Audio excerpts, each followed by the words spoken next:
morning, guys. It's Charlene. How are you feeling? I hope you are feeling well. I'm feeling great. So I decided to add a little bit of ornamentation to my pantry door. I'm doing a pantry makeover.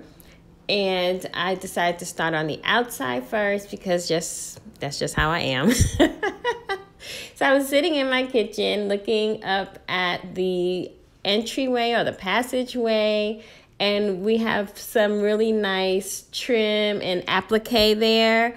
So I decided to kind of do that on the pantry door, paint it, change out the handle, and add a little bit of decor up top.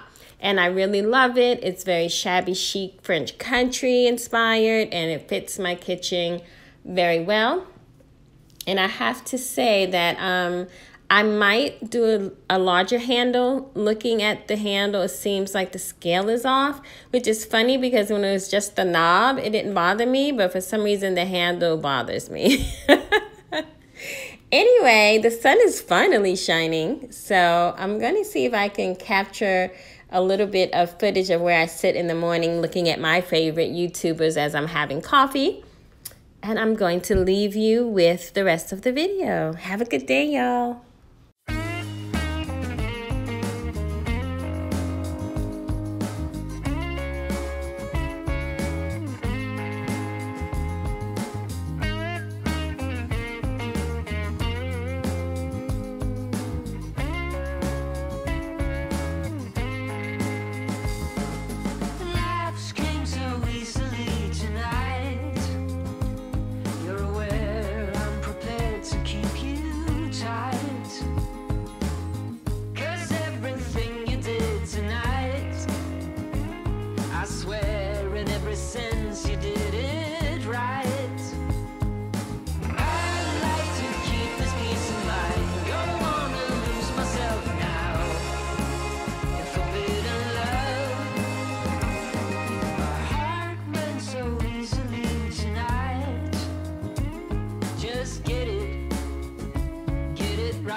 Just get